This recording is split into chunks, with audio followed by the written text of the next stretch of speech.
जी अस्सलाम वालेकुम स्टूडेंट्स।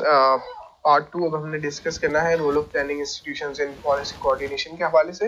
अभी तक हम प्राइम मिनिस्टर ऑफिस और फेडरल कैबिनेट डिस्कस कर चुके हैं। नेक्स्ट प्लानिंग इंस्टीट्यूशंस जो इस चेन में आते हैं वो मिनिस्ट्री स्लैश डिवीजन हैं। अच्छा, डिवीजन क्या होता है? रूल्स ऑफ बिजनेस में एक डिवीजन की बहुत डिटेल डेफिनेशन जो है वो लिखी गई है कि division means a self contained administrative unit responsible for the conduct of business of federal government in a distinct and specified sphere. ये बहुत important, distinct and specified sphere and declared as such by the federal government. कि मतलब एक self contained administrative unit है, autonomous unit है, जो कि federal government का बिजनेस कंडक्ट करेगा एक डिस्टिंक्ट स्फीयर में, स्पेसिफाइड स्फीयर में, कि जिसकी रिस्पॉन्सिबिलिटीज एटलीस्ट डायरेक्टली ओवरलैप नहीं करेंगी किसी और डिवीजन के स्फीयर के साथ। ठीक है, जैसे for instance division of power आ गया, फाइनेंस डिवीजन, फिर आपके पास डिफेंस अफेयर्स का डिवीजन आ गया। ये डिस्टिंक्ट फंक्शंस है ना। फाइनेंस का काम एक बिल्कुल स्पेसिफाइड डोमेन में आता है, डिफेंस एक बिल्कुल अलहदा डिवीजन है, पावर एंड रिसोर्सेज बिल्कुल एक अलहदा डिवीजन है, एजुकेशन का डिवीजन बिल्कुल अलहदा है, हेल्थ का अलहदा है। तो ये उन सारे फंक्शंस को जो है वो रेगुलेट करने के लिए जो इनके एडमिनिस्ट्रेटिव यूनिट्स बनाए गए हैं फेडरल गवर्नमेंट में, वो डिविजन्स कहलाते हैं। मिनिस्ट्री क्या होती है? आप लोग मिनिस्ट्री से यूजुअली वाकिफ है। मिनिस्ट्री बुनियादी तौर पे कुछ भी नहीं होती, वो एक या एक से ज्यादा डिवीजन्स का मजमुआ होती है, सिंपल। एक्चुअल में जो मिनिस्ट्री जो है वो एक आप कह लें सिर्फ एक नॉमेनक्लेचर के हवाले से उसका रोल है। जो एक्चुअल एडमिनिस्ट्रेटिव यूनिट है ना वो डिवीजन है। मिनिस्ट्री बस अगर आपने दो ग्रुप्स को कंबाइंड करना है तो पॉलिटिकल टर्मिनोलॉजी में, या सिंपल अगर एक डिवीजन दिया है तो एक पॉलिटिकल टर्मिनोलॉजी है कि मिनिस्टर के साथ जो है वो एक मिनिस्ट्री अटैच की जाती है। एक्चुअल में वो डिवीजन होते हैं अंदर जो होते हैं। ठीक है, तो डिवीजन जो है वो एक मिनिस्ट्री एक या एक से ज्यादा डिवीजन का मजमुआ होती है। जैसे फॉर एग्जांपल जो आजकल आपकी फाइनेंस मिनिस्ट्री है उसमें ministry of finance and economic affairs division, तीन बल्कि आते हैं, ministry of finance, revenue and economic affairs division. ये तीन division if I am not wrong एक मिनिस्ट्री ऑफ फाइनेंस में आते हैं। ठीक है, सिमिलरली और भी इस तरह के जो रेलिवेंट मिलते जुलते फंक्शंस वाले डिवीजन हैं उनको ग्रुप किया जा सकता है बाज दफा एक सिंगल मिनिस्ट्री के अंदर। अगर आपने डिटेल में डिवीजन्स को समझना है, मिनिस्ट्रीज को समझना है, उनकी ग्रुपिंग्स को समझना है कौन कौन से हैं, तो बहुत डिटेल में स्केड्यूल 1 रूल्स ऑफ बिजनेस का है, उसमें दिए गए। रूल्स ऑफ बिजनेस का वही एक पीडीएफ डॉक्यूमेंट आप डाउनलोड करें, उसमें नीचे स्केड्यूल्स दिए गए। स्केड्यूल 1 में जो है बहुत डिटेल में ये सारे डिवीजन्स लिखे हुए हैं, और जो जो डिवीजन्स ग्रुप करके मिनिस्ट्रीज बनाई गई है वो भी लिखे गए, वो आप वहां से देख सकते। तो और जब हम बुनियादी तौर पे ये टर्म इस्तेमाल करते हैं फेडरल सेक्रेटेरिएट की, तो फेडरल सेक्रेटेरिएट से मुराद बेसिकली जब हम तमाम फेडरल डिवीजन्स और मिनिस्ट्रीज को एज अ ग्रुप रेफर करते हैं तो हम उसे फेडरल सेक्रेटेरिएट कहते हैं। That's it. ठीक है, फेडरल सेक्रेटेरिएट मींस डिवीजन्स और मिनिस्ट्रीज व्हेन रेफर्ड कलेक्टिव। हम फेडरल गवर्नमेंट की बात कर रहे हैं, प्रोविंशियल की नहीं।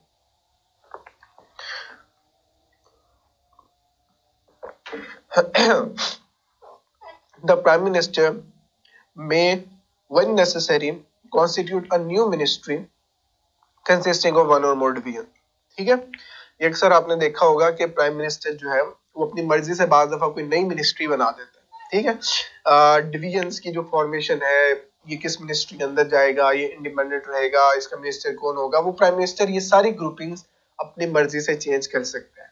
ये भी रूल्स ऑफ बिजनेस में जो है ये पावर प्राइम मिनिस्टर की लिखी गई है। The business of federal government shall be distributed among the divisions। अब ये वो डिवीजन्स हैं जिनमें फेडरल गवर्नमेंट ने अपना बिजनेस जो है, अपनी रिस्पॉन्सिबिलिटीज, अपना मैंडेट वो डिवाइड कर दिया। जैसे ऊपर मैंने मिसाल भी दी थी कि finance division, economic affairs division, defence, education, health, ये सारे फेडरल गवर्नमेंट की जिम्मेदारियां थी ना जो उसने डिवाइड कर दी डिवीजन्स में। अच्छा, थोड़ा सा आप डिवीजन्स को डिटेल में देखते हैं। Each division shall consist of a secretary, federal secretary, who shall be the official head of the divisions। ये सारे रूल्स जो हैं, ये सारी जो बातें मैं बेसिकली रूल्स ऑफ बिजनेस से जो है डिराइव कर रहा हूँ, ये आपने याद रखना। हर डिवीजन का ऑफिशियल हेड जो है वो एक सेक्रेटरी होता है, federal secretary, secretary defence, secretary education, secretary health, secretary establishment, ये सारे। The secretary shall organize the division into a number of working units to be known as sections. ठीक है, अक्सर आपने टर्म सुनी होगी ना, सेक्शन ऑफिसर. अब like for instance education division है, अब उसका इतना ब्रॉड मैंडेट है जो कॉन्स्टिट्यूशन ने इन्विजन किया है, डिफेंस का हो सकता है, पावर डिवीजन का हो सकता है. अब जाहिर है वो ब्रॉड मैंडेट को सर्व करने के लिए आपको विद इन अ डिवीजन भी तो सेग्रीगेशन करनी पड़ेगी ना रिस्पॉन्सिबिलिटीज की. ठीक है, कोई एक कम्युनिकेशंस का सेक्शन बनाना पड़ेगा, कोई इसी तरीके से एक प्रोविंशियल गवर्नमेंट के साथ कोऑर्डिनेशन के लिए कोई सेक्शन बनाना पड़ेगा, एक दूसरे डिवीजन्स के साथ कोऑर्डिनेशन के लिए हो सकता है सेक्शन बनाना पड़े. ठीक है, तो मतलब काफी ज्यादा रिस्पॉन्सिबिलिटीज आपको विद इन अ डिवीजन भी डिवाइड करनी पड़ेगी. रिसर्च का एक हो सकता है अलग सेक्शन बनाना पड़े, एनजीओ के साथ कोऑर्डिनेशन के लिए एक अलग सेक्शन बनाना पड़े. ये सारे सेक्शंस बनाने का इख्तियार सेक्रेटरी के पास है. वो जितने मर्जी सेक्शंस चाहे वर्किंग यूनिट्स अपने डिवीजन के अंदर जो है बना सकता है और उनके रेलिवेंट सेक्शन ऑफिसर्स जो है वो तैनात कर सकता है. सेक्रेटरी की और भी रिस्पॉन्सिबिलिटीज और पावर्स यहाँ पे लिखी गई हैं. ये बाय द वे जो हमने वो पढ़ा था ना कि ब्यूरोक्रेसी कैसे इंटरेक्ट करती है एग्जीक्यूटिव ब्रांच के साथ और लेजिस्लेचर के साथ in policy making, policy formulation, याद है आपको ब्यूरोक्रेसी वाले मॉड्यूल में? तब हमने ये डिटेल में बातें पढ़ी थी, लेकिन अब हम रूल्स ऑफ बिजनेस से रेफर करके उनको स्पेसिफाई कर रहे हैं मजीद कि देखिए bureaucrats policy formulation, policy implementation में कैसे रोल अदा करते हैं. ये वो चीज दोबारा से रीइंफोर्स हो रही है. ये सेक्रेटरी जो है फेडरल सेक्रेटरी, ये ब्यूरोक्रेट्स ही है ना. सारे फेडरल कैबिनेट के जो यूजुअली फेडरल सेक्रेटेरिएट के सेक्रेटरीज हैं मोस्टली वो ओएमजी के, पैस के या और बाकी ऑक्यूपेशनल ग्रुप्स उनसे रेलिवेंट ताल्लुक रखने वाले लोग होते हैं. ठीक है, तो ये ब्यूरोक्रेट्स देखे कैसे रोल प्ले कर रहे हैं पॉलिसी के हवाले से कि the secretary shall assist the minister in charge in the formulation of policy. बाकायदा रूल्स ऑफ बिजनेस में लिखा गया. The secretary shall duly execute the sanctioned policy. कि एक तो फॉर्मुलेशन में हेल्प करेगा अपने मिनिस्टर को, फिर एक जो पॉलिसी बन गई है उसके डिवीजन से रेलिवेंट उसको एग्जीक्यूट करवाना भी सेक्रेटरी की जिम्मेदारी है. The secretary shall submit legislative proposals to cabinet with the approval of the minister. Legislature के साथ लिंक आ गया कि सेक्रेटरी को लगता है जी कि कोई वो पॉलिसी इनिशिएटिव लेना चाह रहा है, उसके हवाले से उसे किसी लेजिस्लेटिव एक्ट की जरूरत है, बिल की जरूरत है, तो वो अपने मिनिस्टर के साथ अप्रूवल लेगा उसका और फिर वो खुद ड्राफ्ट करवाएगा अपने डिवीजन के थ्रू एक लेजिस्लेटिव प्रपोजल और वो कैबिनेट को सबमिट करेगा. सेक्रेटरी जो कि एक ब्यूरोक्रेट है. The secretary shall keep the minister generally informed of the working of the division. Of course, the secretary shall be the principal accounting officer of his division. अपने division से related जितने accounting finance के मामला आते हैं उन सारे expenditures finances का हिसाब किताब रखना भी सेक्रेटरी की जिम्मेदारी होगी. The secretary shall be responsible for the, all right, ये रिपीट हो गया, ये ऑलरेडी हम इधर पॉइंट बी में पढ़ चुके हैं. ठीक है, तो ये देखिए सेक्रेटरी की 5 बुनियादी जिम्मेदारियां मैंने आपको रूल्स ऑफ बिजनेस से डिराइव करके दिखाई है. सेक्रेटरी जो कि एक डिवीजन का ऑफिशियल हेड है. कुछ इंपॉर्टेंट बातें पॉलिसी कोऑर्डिनेशन के हवाले से ही कि जो खास तौर पे सेक्रेटरी की पावर्स और मिनिस्टर्स के साथ उसके रोल को एक्सप्लेन करती हैं कि उस ब्यूरोक्रेट के पास अपने ओन पे कितनी ऑटोनॉमी है, इंडिपेंडेंट पावर है. वो ये है जी कि जब सेक्रेटरी सबमिट कराता है कोई वो पॉलिसी इनिशिएटिव लेना चाह रहा है ब्यूरोक्रेट, सेक्रेटरी वो मिनिस्टर को सबमिट कराएगा. मिनिस्टर जो है या तो उसको एक्सेप्ट कर सकता है और मैं ओवर रूलिंग कि नहीं मैं इससे एग्री नहीं करता. ठीक है, ओके. सेक्रेटरी यूजुअली जो है वो मिनिस्टर का डिसीजन मान लेता है, उस पर डिफर कर देता है और मिनिस्टर ने अगर किसी चीज से मना कर दिया मना हो जाता है, वो अगर किसी चीज का हुक्म देता है तो उसको इम्प्लीमेंट करता है. लेकिन अगर सेक्रेटरी को लगे कि decision of the minister is manifestly wrong, कि मिनिस्टर ने कोई बड़ा ही वाज़ेह गलत डिसीजन ले लिया और उसके इस डिसीजन से बहुत ज्यादा ग्रॉस इनजस्टिस हो जाएगा या अनड्यू हार्डशिप हो जाएगी, तो फिर वो मिनिस्टर को दोबारा केस सबमिट कराएगा और बाकायदा रीजंस लिखेगा कि उसे क्यों लगता है कि मिनिस्टर का ने जो फैसला लिया है वो गलत क्यों है. अभी भी मिनिस्टर को ही सबमिट कराएगा. अब मिनिस्टर अगर स्टिल एडहेयर्स टू हिज डिसीजन, अगर मिनिस्टर कहता है नहीं मैं अभी भी अपनी बात पर कायम हूं और मैं तुम्हारी बात नहीं मानूंगा, और सेक्रेटरी को लगे कि ये मामला इतना इंपॉर्टेंट है कि ये मिनिस्टर इस पर गलत डिसीजन दोबारा ले रहा है, तो सेक्रेटरी पे मिनिस्टर को रिक्वेस्ट करेगा कि चले अच्छा आपके और मेरे दरमियान अगर इत्तेफाक नहीं हो पा रहा तो आप ऐसा करें, मिनिस्टर को रिक्वेस्ट करेगा कि आप ये मैटर जो है ना वो प्राइम मिनिस्टर को रेफर कर दें. ठीक है, उनसे फैसला करवा लेते हैं और मिनिस्टर जो है shall so refer the case to the orders of the prime minister. वो करेगा कि ये प्राइम मिनिस्टर को कहेगा कि ये मेरे और मेरे सेक्रेटरी के दरमियान एक इख्तलाफ आ गया, हल नहीं हो रहा, आप जरा इस पे ले डिसीजन। अगर तो मिनिस्टर केस रेफर नहीं करता प्राइम मिनिस्टर को डिस्पाइट द रिक्वेस्ट, तो सेक्रेटरी फिर उसको बाईपास करके डायरेक्टली भी सबमिट करवा सकता है प्राइम मिनिस्टर को वो केस, कि मैंने रिक्वेस्ट की थी मिनिस्टर साहब को लेकिन उन्होंने आपको सबमिट नहीं करवाया, तो ये मैं आपको डायरेक्टली सबमिट करवा रहा हूँ। और उसमें जो मिनिस्टर की सारी ऑब्जर्वेशंस थी, रिजर्वेशंस थी, जो मिनिस्टर के आर्गुमेंट थे, वो भी लिखेगा कि मिनिस्टर ने इन द फर्स्ट प्लेस किस बुनियाद पे सेक्रेटरी के डिसीजन को रिजेक्ट किया था, कहाँ कहाँ पे इख्तिलाफ आया था, वो एक डिटेल्ड समरी बना के प्राइम मिनिस्टर को लिखेगा। तो ये इससे आपको मिनिस्टर जो कि एक एग्जीक्यूटिव ब्रांच का मेंबर है और पार्लियामेंट का भी मेंबर है, और सेक्रेटरी जो कि एक प्योर ब्यूरोक्रेट है, तो इससे आपको ब्यूरोक्रेसी की लेजिस्लेटिव ब्रांच और एग्जीक्यूटिव ब्रांच के साथ बाउंड्रीज मजीद क्लियर हो गई हो कि वो क्या क्या है। इंडिपेंडेंट अथॉरिटी देखें एक ब्यूरोक्रेट के पास कितनी है, कि वो अगर उसे इन मामला में लगे कि इंपॉर्टेंट मामला है, पॉलिसी जिसपे वो अपने ओन पे कुछ चीज लेना चाह रहा है, मिनिस्टर का फैसला उसे गलत लग रहा है, तो वो डायरेक्ट इवन प्राइम मिनिस्टर को अप्रोच कर सकता है। ठीक है, तो ये था जी मिनिस्ट्रीज और डिवीजन्स का रोल। आप कुछ इंपॉर्टेंट डिवीजन्स हैं, लाइक मैं आपको बताऊंगा उनके बारे में जरूर। कैबिनेट डिवीजन में उनका मैंडेट जरूर पढ़ें। एक तो एस्टेब्लिशमेंट डिवीजन है, ठीक है, कैबिनेट डिवीजन है, फिर आप कुछ दो तीन फाइनेंस, फिर फाइनेंस का जो डिवीजन है वो देख लें, फाइनेंस का देख लें, रेवेन्यू का देख लें, इकोनॉमिक अफेयर्स डिवीजन देख लें, डिफेंस का देख लें, ये इंटीरियर देख लें। ये कुछ 5-6 इंपॉर्टेंट जो है वो डिवीजन्स हैं जो कि रूल्स ऑफ बिजनेस में बहुत डिटेल में आपको जिनकी रिस्पॉन्सिबिलिटीज मिल जाएंगी। इनका जस्ट एक जिस्ट ले लें ओवरऑल इनके रोल की, कि इनकी जिम्मेदारियां आखिर क्या क्या है। और फिर स्केड्यूल 1 रूल्स ऑफ बिजनेस का वो आप वैसे एक नजर देख लीजिएगा कि डिवीजन्स आखिर ओवरऑल है कौन कौन से और किन किन मिनिस्ट्रीज में वो ग्रुप किए गए हैं। राइट, प्लानिंग कमीशन एक और इम्पोर्टेंट प्लानिंग इंस्टीट्यूशन आ गया पॉलिसी कोऑर्डिनेशन के हवाले से। प्लानिंग कमीशन क्या है जी, कि in order to address the challenges related to the economic development after partition, after independence.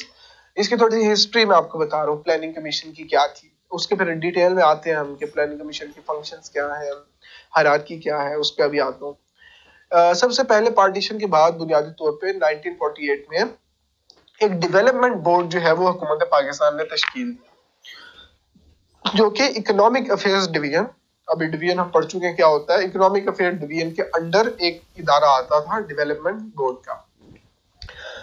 इसका नाम जो है वो रीनेम कर दिया गया या इसको रिस्ट्रक्चर कर दिया गया नेशनल प्लानिंग बोर्ड के नाम से 1953 में, जिसका मैंडेट क्या था नेशनल प्लानिंग बोर्ड का, कि नंबर 1 वो कंट्री की सोशियो इकोनॉमिक कंडीशंस को रिव्यू करेगा, ठीक है,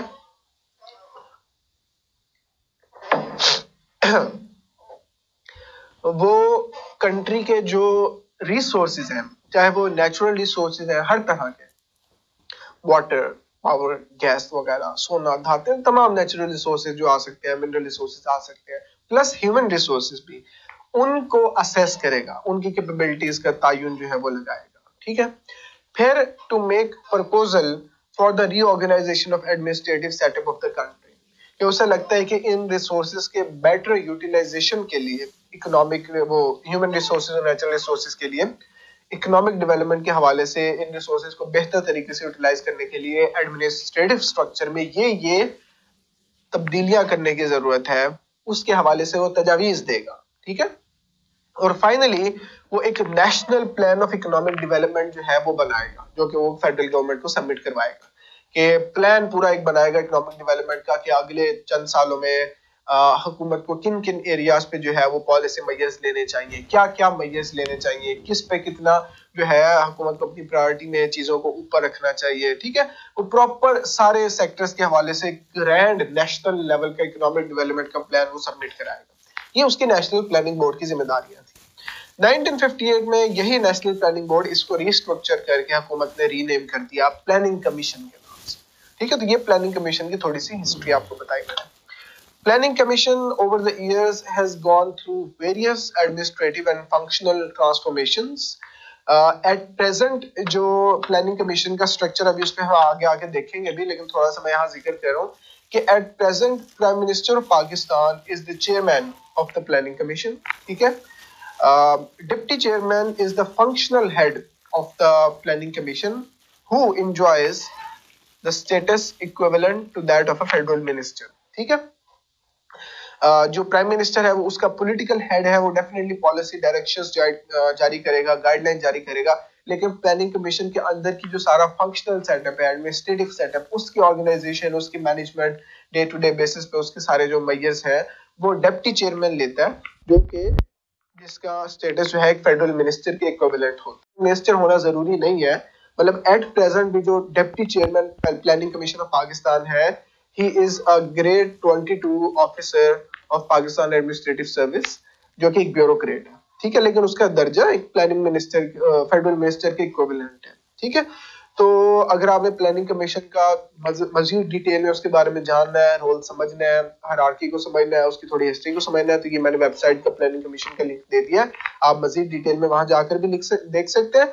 अब प्लानिंग कमीशन का काम क्या है, आखिर क्या क्या जिम्मेदारियां हैं, फंक्शंस क्या है और ये कैसे रोल प्ले करता है, और वो बेसिकली बहुत डिटेल में स्केड्यूल 2 है जो रूल्स ऑफ बिजनेस 1973 का, इस पर गालिबन एक पेपर में शायद सवाल भी आया हुआ था, तो इस हवाले से आप रूल्स ऑफ बिजनेस को ही रेफर करेंगे कि प्लानिंग कमीशन के फंक्शंस को समझने के लिए आपको स्केड्यूल 2 जो है रूल्स ऑफ बिजनेस 1973 का वो देखना पड़ेगा। उसमें बहुत डिटेल में प्लानिंग जो कमीशन है उसके फंक्शंस जो है पॉलिसी कोऑर्डिनेशन के हवाले से बहुत डिटेल में लिखे गए हैं, और फंक्शंस क्या है वो मैंने कुछ आगे लिख भी दिए हैं, ठीक है।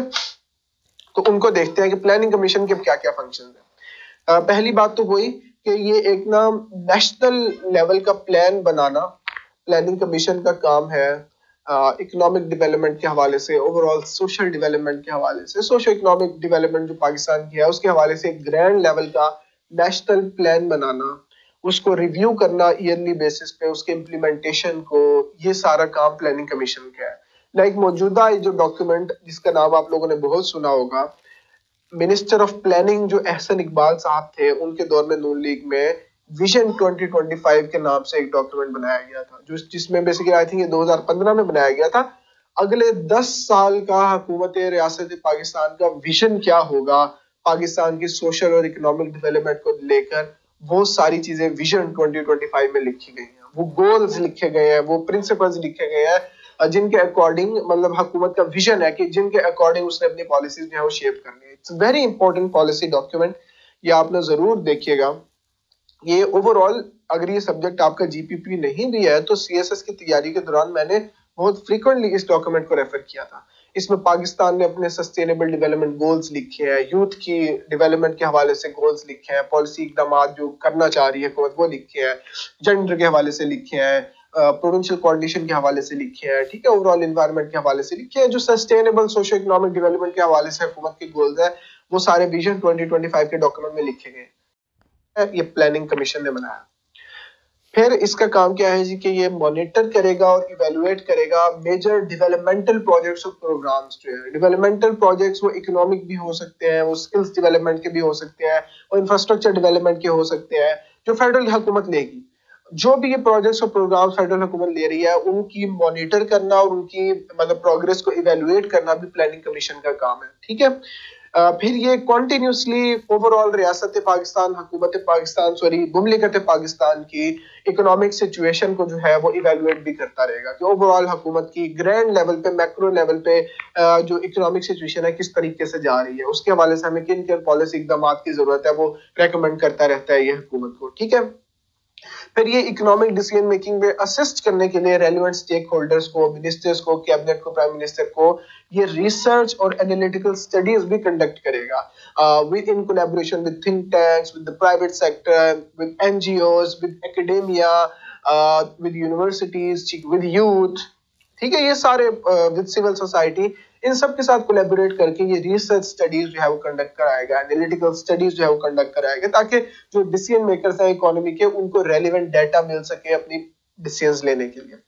फिर ये जो इकोनॉमिक प्लानिंग में डिफरेंट इदारे इन्वॉल्व हैं, ठीक है, चाहे वो ब्यूरोक्रेटिक एजेंसीज है, चाहे वो फाइनेंशियल इदारे हैं, चाहे वो पॉलिटिकल इदारे हैं, उन कैपेसिटी बिल्डिंग के लिए ये काम करेगा। कैपेसिटी बिल्डिंग, वो एडमिनिस्ट्रेटिव कैपेसिटी बिल्डिंग भी हो सकती है, वो स्किल्स डेवलपमेंट हो सकती है, उनके वर्कशॉप्स कंडक्ट कराएगा, कोर्सेज ऑर्गेनाइज करवाएगा, ठीक है, उनको रेलिवेंट स्कॉलरशिप्स वगैरह अरेंज करके फैसिलिटेट करके देगा कि उनका जो टेक्निकल इक्विपमेंट है वो बिल्ड हो। तो उनकी कैपेसिटी बिल्डिंग में उन इदारों की ये प्लानिंग कमीशन जो है वो मदद करेगा।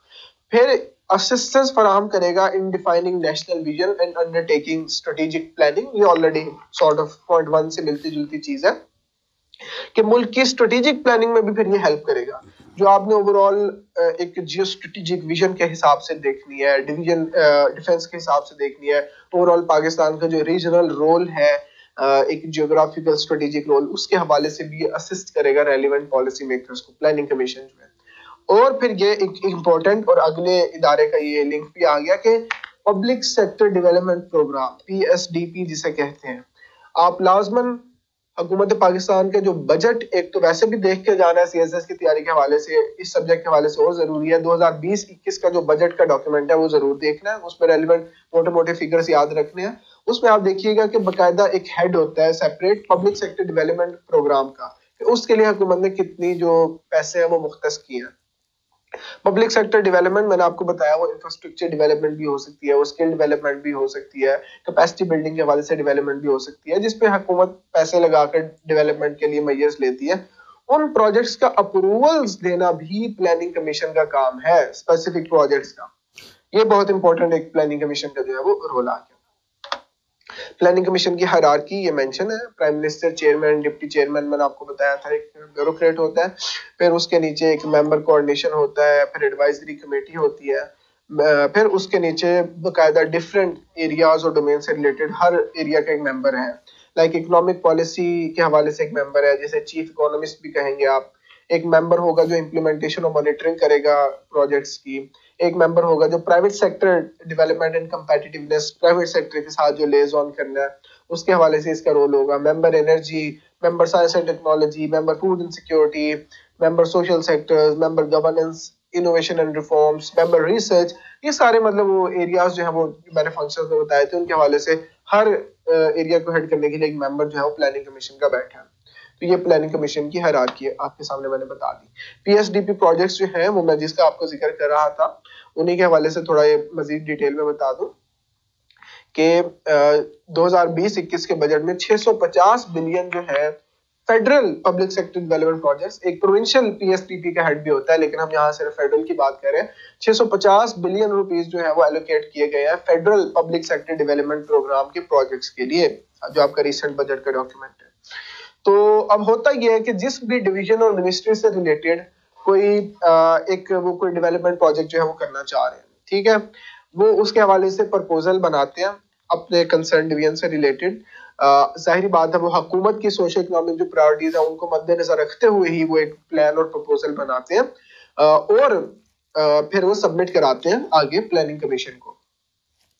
यूजुअली ये जो प्रोजेक्ट्स वो प्रिपेयर करती हैं मिनिस्ट्रीज या डिवीजन्स, डेवलपमेंट प्रोजेक्ट्स, वो मैंने आपको बताया यूजुअली इन कैटेगरीज में फॉल करते हैं, या तो इंफ्रास्ट्रक्चर डेवलपमेंट के हो सकते हैं, ठीक है, लाइक मिनिस्ट्री ऑफ पावर जो है वो कहेगी कि कोई नया जो है उन्होंने पावर सेक्टर, पावर प्लांट जो है वो लगाना है, ठीक है। ओवरऑल इंफ्रास्ट्रक्चर डेवलपमेंट के हवाले से कम्युनिकेशंस का जो डिवीजन है वो कहेगा जी हमने नई मोटरवे जो है ये बनानी है, नई हाईवे बनानी है। स्किल डेवलपमेंट हो सकता है जी कि हमने अपने जो मिनिस्ट्री के अंदर, डिवीजन के अंदर ये ब्यूरोक्रेट्स हैं उनमें ये वाली स्किल्स डेवलप करवाने के लिए उनकी वर्कशॉप्स करवानी है, कोर्सेज करवाने हैं, उनको स्कॉलरशिप्स के हवाले से भेजना है, हमने थिंक टैंक्स, NGOs के साथ जो है वो कोऑर्डिनेट करना है, लिएजोन करना है ताकि स्किल डेवलपमेंट हो सके, उसके लिए पैसे चाहिए। तो उसके हवाले से वो सारे प्रपोजल्स बनाएंगे, प्लानिंग कमीशन को सबमिट कराएंगे। अब चले फॉर एग्जांपल उन्होंने एक प्रपोजल बना लिया, अब उसके ना कुछ स्लैब्स बनी हुई है हर सारे इस तरह के PSDP प्रोजेक्ट के प्रपोजल्स की, कि अगर तो total cost of the project जो है वो 60 मिलियन और लेस है, लाइक मिनिस्ट्री ऑफ पावर ने एक प्रपोजल बनाया जो कि जिसकी जो टोटल कॉस्ट थी वो 50 मिलियन थी, 60 मिलियन से लेस हो गई, तो फिर उसके अप्रूवल के लिए डिपार्टमेंटल डेवलपमेंट वर्किंग पार्ट, ये एक इदारा होता है जो उस डिवीजन के अंदर ही एग्जिस्ट करता है, ministry of division of power के अंदर ही, हर डिवीजन के अंदर होता है। नाम इसका departmental development working part, DDWP। तो उसके मेंबर्स कौन कौन होते हैं? उसके मेंबर्स ये होते हैं कि एक तो मिनिस्ट्री ऑफ पावर डिवीजन था यूजुअली, ठीक है, तो उस डिवीजन का सेक्रेटरी होगा, जो रेलिवेंट फेडरल सेक्रेटरी है वो होगा। फिर concern member planning commission, like for example power का था तो यहाँ से कोई मेंबर साइंस एंड टेक्नोलॉजी, या अगर मेंबर पावर नहीं है तो यहाँ से जो रेलिवेंट मेंबर बनेगा, जो कि इस केस में member science and technology I think मुझे लग रहा है, या फिर मेंबर इंफ्रास्ट्रक्चर भी आ सकते हैं, मतलब वो डेफिनेटली ये काफी टेक्निकल स्पेसिफिकेशन है, ये आपको भी पता होना जरूरी नहीं है। जस्ट कह लें कि साइंस एंड टेक्नोलॉजी के हवाले से कोई एक जो साइंस एंड टेक्नोलॉजी डिवीजन है उसने एक प्रपोजल बनाया, तो secretary science and technology division जो है वो, और ये member planning commission member science and technology, ये उसका मेंबर होगा। और साथ concern financial adviser deputed by finance division, finance division अपना एक नुमाइंदा जो है वो भी इस कमेटी में मेंबर जो एज मेंबर डिप्यूट करेगा। ये लोग जो है ये उस प्रोजेक्ट को अप्रूव कर सकते हैं, ये डिपार्टमेंटल डेवलपमेंट वर्किंग पार्ट उस प्रोजेक्ट को, अगर तो उसकी कॉस्ट 60 मिलियन से लेस है वो अप्रूव कर सकते हैं। अगर तो उसकी कॉस्ट 60 मिलियन से ज्यादा हो और 500 मिलियन से कम हो तो फिर उसका अप्रूवल ये DDWP नहीं दे सकती। फिर कौन देगा? फिर देगा जी central development working part will approve the project headed by deputy chairman planning commission, ठीक है। अब इसकी भी कोई प्रॉपर हायरार्की होगी definitely central development working part की, लेकिन ये डेफिनेटली एक बड़े लेवल की बॉडी है।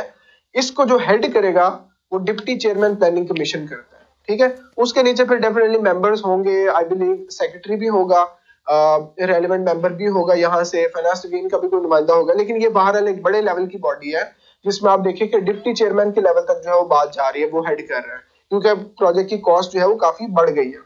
एक एग्जैक्ट हायरार्की आपने पढ़नी हो वो भी आप गूगल करके देख सकते हैं कि इसमें और कौन कौन से मेंबर्स आते हैं, लेकिन बहरहाल इसको हेड जो है वो डिप्टी चेयरमैन करता है। अगर तो प्रोजेक्ट की कॉस्ट जो है वो 500 मिलियन से भी ज्यादा जो है वो एक्सीड कर जाए, ठीक है, project cost more than 500 million rupees, तब जो है वो किसको डेलीगेट किया जाएगा, अप्रूवल के लिए पेश किया जाएगा, तब वो किया जाएगा executive committee of national economic council. ये भी हमने इदारे पढ़ने हैं, जो शुरू में आपको इंस्टीट्यूशनल फ्रेमवर्क समझाया था उसमें अभी हमने नेशनल इकोनॉमिक काउंसिल भी देखना है, executive committee of national economic council भी देखना है, अभी हम उस पर जाते हैं। 500 मिलियन के ऊपर के जो प्रोजेक्ट्स हैं वो फिर एग्जीक्यूटिव कमेटी ऑफ NEC जो है वो अप्रूव करेगी, ठीक है। तो ये स्लैब्स बनी हुई हैं जिसमें हर एक में आप देख लेंगे हर लेवल पे जो है वो प्लानिंग कमीशन का कहीं ना कहीं पार्ट आ रहा है।